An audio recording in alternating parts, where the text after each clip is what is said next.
चुनाव की तारीखें आ गई तो तकरारें बढ़ने लगी, सियासी रण में तलवारें खींचने लगी। मोदी के योद्धाओं ने मैदान संभाला तो विपक्ष ने भी मोर्चा खोल दिया। टीम मोदी अपने 400 पार के लक्ष्य को लेकर आगे बढ़ रही है। गठबंधन, सीट बंटवारा और प्रत्याशियों के चयन ने उसे सबसे आगे बनाए रखा है। अब की बार 400 पार ये बीजेपी का मंत्र नहीं है, अब नारा नहीं है, ये जनता की उद्घोषणा है। विरोधी सड़क पर तो आ गए, मगर कंफ्यूजन और सीटों की टेंशन ने उनकी मुश्किल बढ़ा रखी है। ऐसे में मोदी से मुकाबले के लिए एक बार फिर विपक्ष ने ईवीएम, चुनावी तारीखें और जम्मू कश्मीर में इलेक्शन को लेकर सवाल उठाना शुरू कर दिया है। 400 पार तो हमने बार बार कहा है कि लोकतंत्र में ऐसा दावा जब कोई करे तो इसका मतलब मशीन और मस्तिष्क दोनों को हाईजैक करने की योजना। देश में एक स्वतंत्र और निष्पक्ष सम्माननीय चुनाव आयोग है जिस पर पूरा विश्व सम्मान करता है। चुनाव घोषित होने के बाद तक विपक्ष में कई चीजें अब तक क्लियर नहीं हैं। ऐसे में राहुल गांधी ने अपनी भारत जोड़ो न्याय यात्रा का मुंबई में समापन किया और यहीं पर विपक्ष के बड़े नेताओं को बुलाकर शक्ति प्रदर्शन करने की ठान ली। मुंबई के शिवाजी पार्क में इंडी की बड़ी रैली है तो करप्शन के जाल में फंसते विपक्ष को बचाने के लिए राहुल गांधी अब एजेंसियों को खुले तौर पर धमकाने लगे हैं। चाहे वो इलेक्शन कमीशन हो, चाहे वो सीबीआई हो, ईडी हो, ये सब हो, बीजेपी और आरएसएस के हथियार हैं। बीजेपी की सरकार बदलेगी और फिर ऐसी कार्रवाई होगी कि मैं गारंटी कर रहा हूँ ये फिर से कभी नहीं होगा। राहुल गांधी जी तो ऐसे कप्तान हैं जिनको ये पता ही नहीं कि कब क्या करना चाहिए। जब उन्हें चुनाव की तैयारी करना चाहिए तो वो यात्रा करते हैं, जब यात्रा करना चाहिए तो विदेश में छुट्टी मनाते हैं और चुनाव में हारने के बाद ईवीएम चिल्लाते हैं। राहुल जिस महाराष्ट्र में इंडी गठबंधन को मजबूत बनाने पहुंचे हैं, वहीं उनके 3 बड़े नेता अशोक चौहान, मिलिंद देवड़ा और बाबा सिद्दीकी ने हाल ही में कांग्रेस का हाथ छोड़ दिया, तो उद्धव ठाकरे को भी एक के बाद एक बड़े झटके लग रहे हैं। आज उद्धव गुट के आदिवासी नेता आमश्या पाड़वी को सीएम शिंदे ने अपने गुट में मिला लिया, तो 10 मार्च को भी 3 बार के विधायक रविंद्र वायकर ने उद्धव गुट का हाथ छोड़कर शिंदे का दामन थाम लिया था। और इसके पीछे की वजह है आपसी तकरारें, क्योंकि महाराष्ट्र में अब तक इंडिया गठबंधन के बीच सीट शेयरिंग नहीं हो पाई है। चारों पार्टियों में सीटों को लेकर लगातार टकराव बना हुआ है। बिहार में भी आरजेडी और कांग्रेस के बीच में सीटों को लेकर खींचतान मची हुई है। 2019 में कांग्रेस और आरजेडी 40 में से सिर्फ 1 सीट जीते थे, फिर भी अब तक सीटों को लेकर नाम तय नहीं हो पाए हैं। उत्तर प्रदेश से भी राहुल गांधी और प्रियंका गांधी ने मानो दूरी बना रखी है। तो क्या गांधी परिवार अब यूपी से पूरी तरह से आउट हो चुका है? कांग्रेस के बड़े नेता भाग रहे हैं, उनके राष्ट्रीय अध्यक्ष भाग रहे हैं, उनके पूर्व राष्ट्रीय अध्यक्ष भाग रहे हैं। राजस्थान के तमाम बड़े नेता नहीं, पूरे देश के बड़े नेता इनके पीछा छुड़ाने के लिए भाग रहे हैं। दिल्ली में 7 सीटें हम जीतेंगे।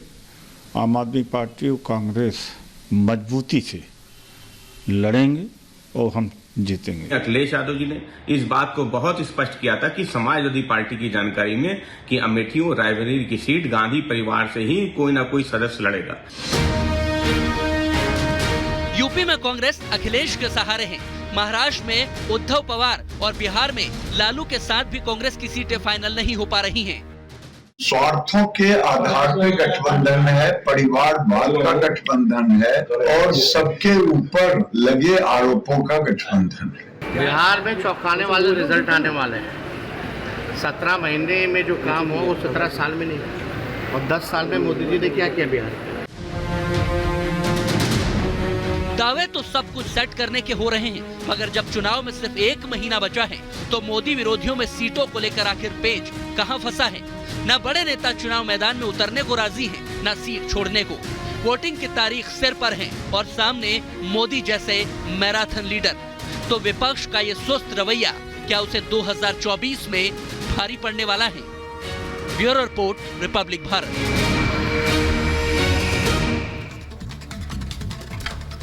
तो कई जगहों पर स्थिति ये है जहां कांग्रेस के उम्मीदवार अभी तय नहीं हैं। अमेठी रायबरेली में अभी क्वेश्चन मार्क है। हालांकि मैंने पहले भी बताया आपको कि सूत्र बता रहे हैं कि अमेठी रायबरेली से कम गांधी परिवार का कोई भी शख्स मैदान में नहीं होगा। इसीलिए पहला सवाल अनुराग जी आपसे, आप लोग तो कह रहे हैं गठबंधन मजबूत है, हम आपकी बात पे भरोसा भी कर लेते हैं गठबंधन मजबूत है, लेकिन मुझे ऐसा लग रहा है कि समाजवादी पार्टी खुद को ज्यादा मजबूत कर रही है।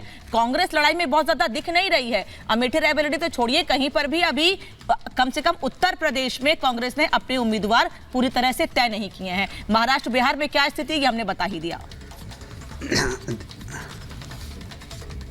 देखिए, सवाल है कि भारतीय जनता पार्टी और एनडीए गठबंधन की अभी तक तो उनकी सीटें भी फाइनल नहीं हुई हैं, लेकिन हमेशा से ही आपको चिंता इंडिया गठबंधन की रहती है। स्वाभाविक है, क्योंकि आपकी अपनी मजबूरी हो सकती है। क्या आपने पूछ लिया शिवसेना को कितनी सीटें दे दी, एनसीपी को कितनी सीटें दी, कौन कहाँ से लड़ेगा, ये बता दें, हम भी जानना चाहते हैं। हम भी जानना चाहते हैं क्या पशुपत पारस ने क्या अपना समझौता हो गया, क्या हाजीपुर से एकदम तय हो गया कि कौन लड़ेगा कौन नहीं लड़ेगा।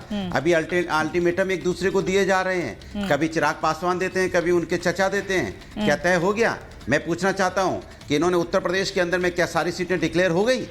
सवाल ये है बहुत बड़ा, क्या बिहार में सारी सीटें डिक्लेयर हो गई, कैंडिडेट डिक्लेयर हो गए? यहाँ तो हालत यह है कि जैसे कैंडिडेट डिक्लेयर होता है वैसे ही टिकट वापस करते हैं, चाहे आसनसोल के कैंडिडेट हों, चाहे वो ये बाराबंकी कैंडिडेट हों, और कहाँ से उनकी कौन कौन सी सीडी आ जाती हैं, ये भी आपने देखा होगा।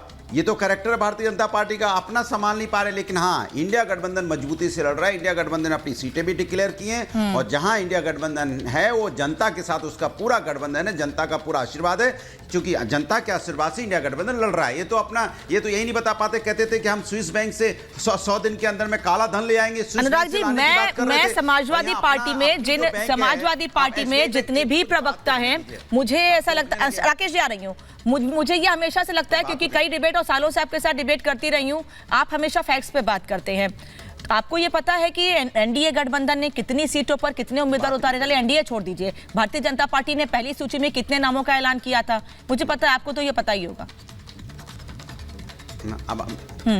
हमें बोल लूं ना, आपने टोक दिया। मैंने कहा यही भारतीय जनता पार्टी कहती थी 100 दिन के अंदर में, ताली बजा के बोलती थी 100 दिन के अंदर में स्विस बैंक से काला धन आ जाएगा। सर, नंबर स्विस बैंक से काला धन मैंने नंबर बोलने नहीं दे रहे यार, 2 मिनट रुक जाइए। सवाल पूछ रही हूं उस पर आ जाइए, फिर मुझे और लोगों के पास भी जाना है। परेशान होने लगे। नहीं, बीजेपी की पोल खोलते ही आप सर, आप विपक्ष में हैं, आप पोल खोलिए, आप कुछ कीजिए, मुझे कोई फर्क नहीं पड़ता। मैंने कहा 100 दिन के अंदर, अरे बोलने दीजिए ना, ये थोड़ी आप बोलोगे का तो बोलो का, तुम बोलोगे खा तो बोलोगे खा। सर, आप अपने गठबंधन के साथ नहीं बोलते, काका मेरे साथ क्या बोलेंगे? बीजेपी ने आपको भेजा है, बीजेपी का प्रवक्ता मुझसे सवाल पूछ लेगा, मुझे अपनी बात कहने दीजिए। ये गलत बात है कि आप बोलने से रोक रहे हैं। मैंने कहा यही भारतीय जनता पार्टी कहती, चुटकी में 100 दिन में स्विस बैंक से काला धन आ जाएगा। 100 दिन तो छोड़ो, काला धन तो आप ला नहीं पाए। हमारी जो बैंक एसबीआई, उनसे आप हमारे इलेक्ट्रॉनिक बॉन्ड को पता लगाने के लिए किस पार्टी ने कितना चंदा दिया, कब दिया, इसके लिए सुप्रीम कोर्ट जाना पड़ा। सुप्रीम कोर्ट से गुहार लगाई, तब जाके कहीं पता चल पाता है। एसबीआई का तो आप बता नहीं पाते हो, आप स्विस बैंक से कहां से लाओगे? इसीलिए आप भारतीय जनता पार्टी एक्सपोज हो चुकी है। जो महिला समस्या की बात करती थी और महिला पे अत्याचार करने वाले को बचाती घूमती है। बताइए, मैं गलत कह रहा हूं तो? आज तक क्या कार्रवाई हुई है जो महिलाओं पर लगातार भारतीय जनता पार्टी सरकार में अत्याचार हुआ है? और तो और, अगर बेरोजगार आत्महत्या कर रहे हैं तो भारतीय जनता पार्टी की सरकार में कर रहे हैं। किसान, अच्छा देखिए मजेदार बात, किसान परेशान, महिला परेशान, युवा परेशान, छात्र के पर्चे लीक हो रहे हैं, यहाँ पे जो एग्जाम देने वाले हैं, जो अभ्यर्थी हैं वो परेशान, शिक्षक परेशान, पत्रकार परेशान, डॉक्टर परेशान, वकील परेशान, आम जनता परेशान, सब परेशान। हर वर्ग का आदमी रोड पे है सरकार के खिलाफ। और आप कह रहे हो कि 400 पार, कहां से 400 पार भैया? 400 पे हार। यहाँ ठीक है सर, मैंने 6:13 पे आपसे सवाल पूछा था, और अब कर रहे हैं, करीब 3 मिनट हो चुके हैं।